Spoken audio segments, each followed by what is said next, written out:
Ce livre, on pourrait dire qu'il n'est pas politique, puisqu'il s'occupe de la psychanalyse, et en même temps, en s'occupant de la psychanalyse, il y a une position politique dans ce livre. Or, le choix que j'ai fait, c'est d'évoquer le terme d'identité, puisqu'il m'a semblé que ces dernières années, il occupe une place centrale dans les politiques qui se font dans les différents pays. Ça donne une orientation à partir de ce terme dans des choix qui se font dans la politique.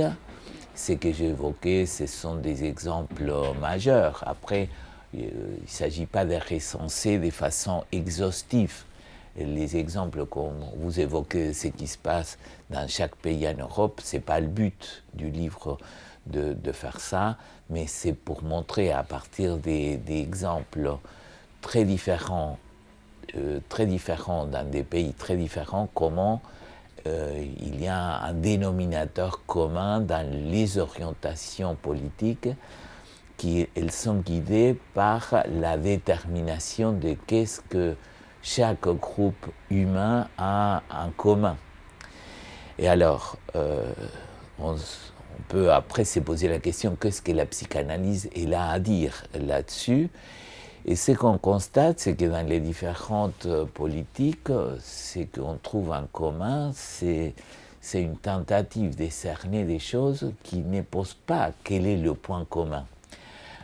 Alors, on essaie de délimiter à partir des frontières. Bien, donc un pays, on a en commun un pays.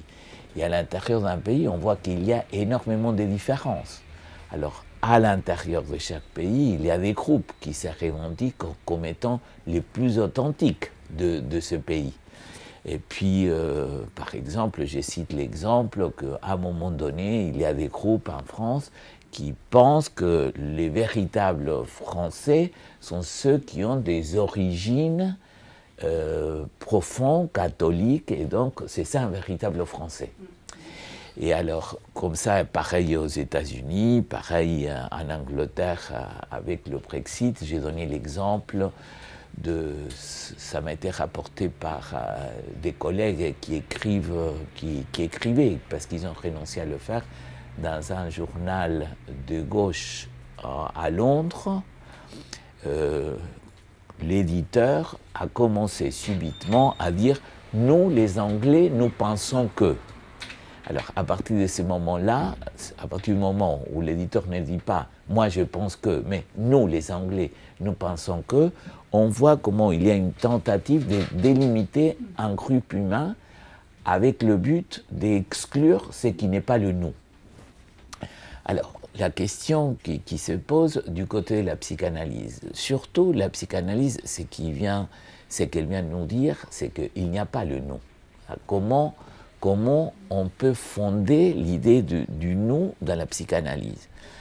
Il n'y a pas de nous parce que c'est un constat, et ça c'est pas récent de la part de la psychanalyse, c'est un constat qui est depuis Freud, que tous les gens qui s'adressent à un analyste ont ceci en commun, qu'ils n'ont pas la réponse de la part de leur inconscient à qui suis-je.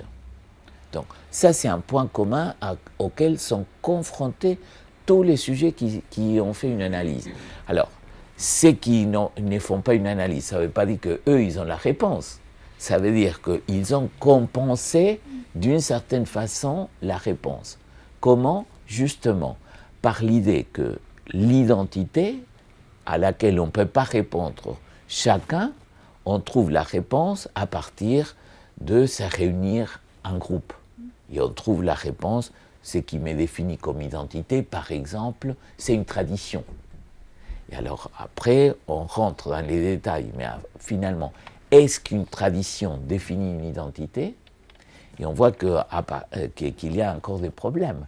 Là, récemment, on on m'a raconté par exemple qu'en Israël, pour déterminer véritablement qui est juif, ça ne suffit pas la question de dire ma mère est juive. La question, c'est qu'il y a des tentatives de cerner la question de l'être juif par l'ADN. Donc au fond, ça revient, avec les avancées de la génétique, à définir une identité par la génétique. La réponse à qui suis-je? Alors montre-moi ta carte génétique. Donc l'idée de la psychanalyse, c'est tout d'abord, si tu as un problème, c'est l'inconscient ne répond pas au qui suis-je. Lacan le dit très clairement, mais c'est déjà dans Freud, Lacan dit l'inconscient peut articuler un certain nombre de choses, mais il ne peut pas répondre au que suis-je. Donc on est confronté à une pratique qui est une pratique des paroles, qui vise à répondre à la question de qui suis-je, alors que l'inconscient n'a pas la réponse. Donc là, il y a un paradoxe. Comment on peut conclure une expérience, parce que la visée d'une analyse, c'est une expérience qui a une conclusion. Comment on peut conclure une expérience alors que par définition, l'inconscient ne peut pas conclure? Donc, c'est ces points que j'essaie de traiter, qui est un point qui est présent depuis Freud, qui est une difficulté qui a finalement été à la base des différents courants dans la psychanalyse, puisque il y a le courant qui a conclu, puisqu'on ne peut pas avoir la réponse à ça, la seule solution, c'est prendre comme modèle l'analyste. Donc la solution, c'est une identité par identification. Donc ce que j'essaye de montrer, c'est qu'il y a une autre issue, c'est la proposition de Lacan, qui est une issue à la question du qui suis-je, qui passe par une modalité d'identité qui ne serait pas l'identité d'identification, pas d'issue par s'identifier à un groupe. On peut s'identifier à un groupe, mais dans le groupe, on ne trouve pas la réponse au qui suis-je. Alors que l'idée de Lacan, et ça il l'a dit du début jusqu'à la fin, une analyse, c'est une réponse. Et quand on dit c'est une réponse, c'est qu'on doit sortir d'une analyse avec une certitude par rapport au point de départ qui, comme Lacan le dit, avec différents termes qui convergent dans la même direction, sont l'indétermination. Donc il a dit de différentes façons, que ce soit indétermination, manque à être ou division subjective, tous ces termes indiquent que le point fondamental du sujet, c'est une incertitude. Et donc, à partir de là, c'est quelle serait la certitude possible de l'expérience analytique. Donc, pour conclure sur votre question, il ne s'agit pas de donner des ordonnances de comment se comporter dans la politique. Premièrement, il faut saisir que la psychanalyse a changé déjà la société. C'est ce que, d'une certaine façon, vous évoquez. Ça a changé comment? Parce que depuis Freud, on a tenu compte de la dimension de la pulsion. Avant, personne ne parlait de la pulsion. Il a fallu que Freud commence à développer sa théorie pour tenir compte, finalement, de l'existence des pulsions chez l'être humain, et donc de l'existence des désirs, et qu'une politique, elle doit tenir compte du désir. Le problème, c'est que les politiques, par définition, elles ne s'occupent pas du désir. C'est la phrase que vous avez citée. Les politiques, elles s'occupent de comment trouver une normalisation de façon à que le plus grand nombre rentre dans cette normalisation. Donc, il existe une politique de la psychanalyse, c'est certain, mais que ce n'est pas la politique sociale. Ce n'est pas une politique ni des gauches, ni une politique des droites, c'est une politique de l'inconscient. C'est-à-dire l'inconscient, c'est la politique, c'est s'orienter par le désir. Et donc c'est ça qui est la question subversive de la psychanalyse.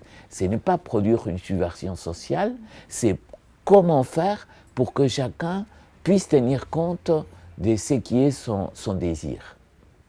Donc il n'y a pas une prescription comment les analystes doivent se comporter socialement. Il y en a plusieurs des questions. La première, c'est les effets de notre époque sur le sujet. Or, ça, c'est un grand débat. Moi, j'ai ma position là-dessus, puisque j'ai déjà entendu, est-ce que notre époque, elle produit plus de psychotiques que les époques précédentes ? Il y a des thèses comme quoi notre époque produit plus de pervers que les époques précédentes. Moi, je ne crois pas qu'on puisse affirmer des choses pareilles. C'est certain qu'il y a des choses qui ont changé dans les modalités de présentation des sujets aujourd'hui. Il est bien possible qu'on puisse postuler que le sujet moderne est un sujet qui n'est pas porté par son rapport au savoir.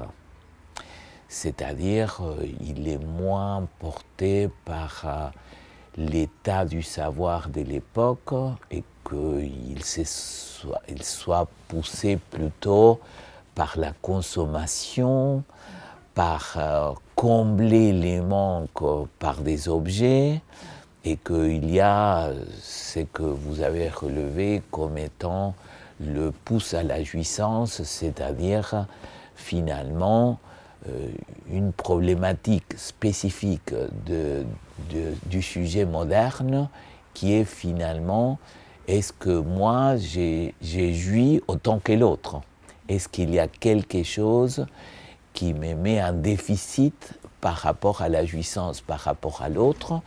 Or, quand on voit par exemple l'ensemble des cas que nous rapporte Freud, et même les commentaires de Lacan, on n'a pas l'impression que les sujets à l'époque, ils s'est présenté avec cette question.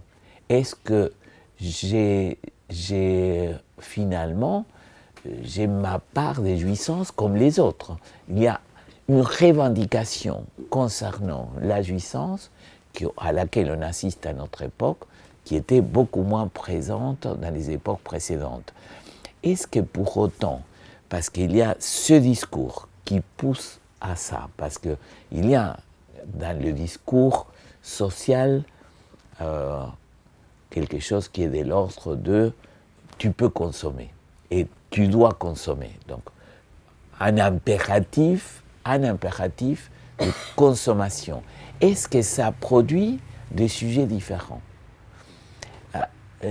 Il faut dire que ce n'est pas mon expérience. Je crois que là-dessus, il y a quelque chose qui a changé dans la clinique analytique concernant la modalité dans laquelle se présentent les sujets, mais à partir du moment où on explore davantage quel est le rapport qu'un sujet entretient avec ses modalités de satisfaction, avec le désir et avec l'amour, là, on voit qu'il y a des points qui sont absolument communs à la façon dont Lacan présentait le sujet de son époque et à la façon dont Freud présentait le sujet de son époque.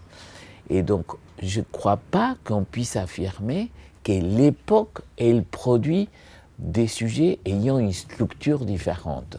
La thèse forclusion de la castration dont parle Lacan, ce n'est pas pour dire que le sujet moderne est un sujet qui est davantage confronté à la forclusion, c'est pour dire que la modalité de l'organisation du discours social, c'est une modalité de discours qui ne tient pas véritablement compte de la différence.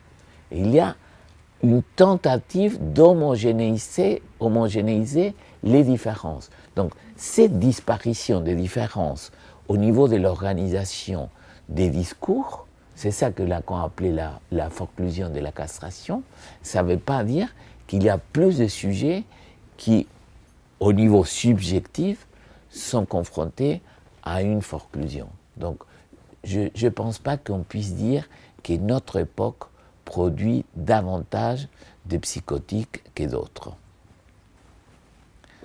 Alors, maintenant, la question sur la question de l'amour, les liens de fragilité éphémère décrits par Zygmunt Bauman. Moi, je l'ai évoqué parce que ça me paraît absolument certain. Dans les modalités des rapports amoureux, aujourd'hui, c'est bien plus compliqué à entendre dire, entendre signifier dans les couples, tu es l'homme de ma vie ou tu es la femme de ma vie. Ce type de formulation, elle tend à disparaître parce que plutôt, c'est on va voir, je ne sais pas. Donc, et ça crée des liens différents entre les êtres humains, que ce soit hétérosexuels, homosexuels, qui font qu'au niveau social, comme le décrit Bauman, on assiste davantage à une fragmentation des liens. Bon, maintenant, qu'est-ce que change pour les sujets qui font une analyse ? Un sujet qui fait une analyse, ce n'est pas un sujet qui forcément va accéder à trouver le couple idéal. C'est une proposition de certains courants analytiques qui proposaient à la fin d'une analyse, pour ceux qui font une analyse, vous allez rencontrer le couple avec lequel le désir, l'amour et la jouissance, c'est possible. Eh bien, ça, quand on commence à regarder autour de soi et quand on commence à regarder la vie des psychanalystes, on n'en trouve pas beaucoup qui soient dans cette situation. Alors on s'est dit, c'est pas possible de promettre aux autres ce qu'on n'a pas arrivé soi-même. Donc une psychanalyse ne peut pas promettre l'objet total. Par contre, ce qu'une analyse peut promettre, c'est une façon symptomatique, ça veut dire une façon propre à chacun de vivre l'amour, le désir et la jouissance, qui est quelque chose de l'ordre d'une invention, quelque chose qui s'invente dans le transfert, à savoir dans le lien avec l'analyste, et qui n'a pas de modèle. Ce n'est pas quelque chose que l'analyste propose comme modèle, c'est quelque chose sans modèle. Mais à la fin, le sujet peut trouver qu'est-ce qui fait son nœud avec le désir, l'amour et la jouissance, de façon à qu'il puisse se dire « pour moi c'est satisfaisant ». Une analyse ne produit pas forcément un analyste et l'efficacité d'une analyse, elle ne s'éprouve pas par la production d'un analyste.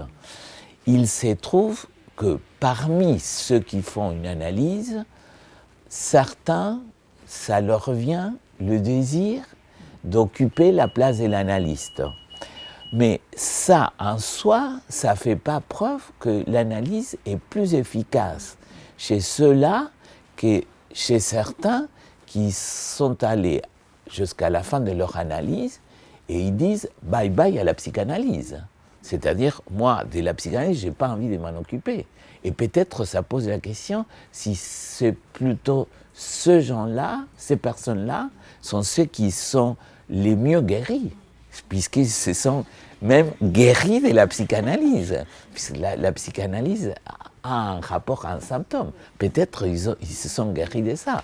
Donc, je pousse le paradoxe, mais pour dire que la conclusion d'une analyse et son efficacité ne se mesure pas par le devenir ou pas devenir analyste. Certains le deviennent, d'autres pas.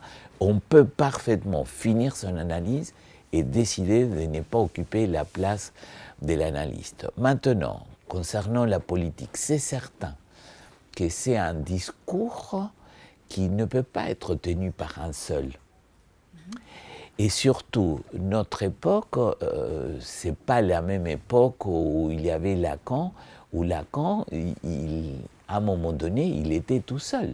Il avait évoqué en 1964, quand il a fondé son école, je la fonde tout seul. Donc, il y avait quelque chose de sa position, disons, nécessairement solitaire, qui l'a amené à occuper une place dans le discours par rapport au discours social. Donc, il a fondé tout seul. Et en même temps, au fur et à mesure qu'il avance dans son enseignement, à plusieurs reprises, il insiste sur le fait que c'est un discours qui ne peut pas se tenir par une seule personne et pas par lui tout seul. Donc, il fonde la nécessité pour promouvoir le discours analytique, il faut un ensemble qui soutienne ce discours. Donc, dès là, la pertinence à finalement faire un groupe analytique. Après, quel type de groupe, comment est conçu ces groupes, quelle est la différence entre ces groupes et tous les autres groupes qu'avant on dénonçait comme étant le principe du groupe, nous c'est nous, mais tout ce qui n'est pas nous, il faut l'exclure. Donc, quelle est la particularité du groupe analytique, disons le terme, qui ne soit pas des ségrégations, c'est un autre débat.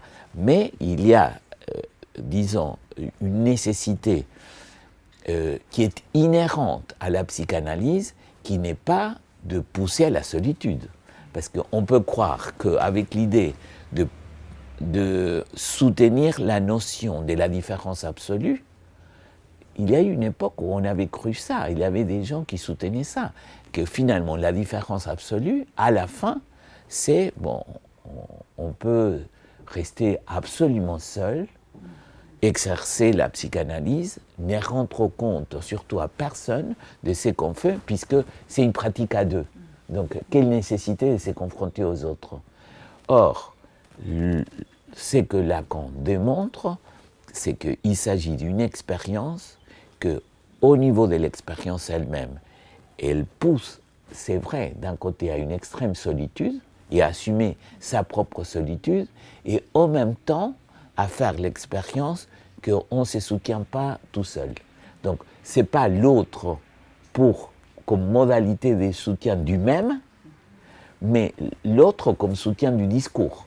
Ce n'est pas la même chose. Maintenant, la notion de altérité, ça donne exactement l'idée de finalement qu'est-ce qu'on peut trouver de différent dans le rapport à l'autre avant et après une analyse. C'est pas seulement qu'on accède à sa différence, disons que nous fait unique, à la différence absolue, mais en même temps, c'est tolérer la différence avec l'autre. Pouvoir supporter l'altérité de l'autre, ce qui revient à dire pouvoir supporter le symptôme de l'autre. Et alors, ça c'est quelque chose qui est approuvé dans la pratique. Jusqu'à quel point, même après une analyse, est-ce qu'on tolère ou on ne tolère pas le symptôme de l'autre? Alors, par rapport à la question de ceux qui s'arrêtent avant et même ceux qui n'ont pas fait une analyse, ce qu'évoquait Isabelle, c'est juste. Lacan, quand il prend l'exemple de Joyce, il le prend comme modèle de ce qu'on peut produire dans une analyse. Donc c'est le modèle auquel on doit accéder. Lacan dit, il est allé tout droit à ce qu'on peut obtenir d'une analyse. Ça veut dire que Joyce, il l'a obtenu tout seul. Il n'est pas passé par l'analyse. Et Lacan, il le prend comme modèle.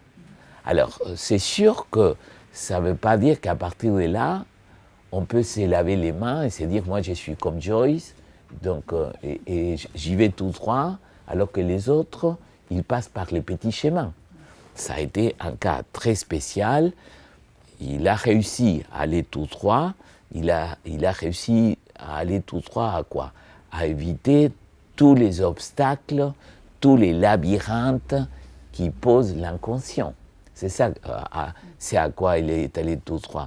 Il n'a pas eu les obstacles posés par son inconscient, et donc il était en résonance avec lui-même, et ça, assez rapidement dans son existence.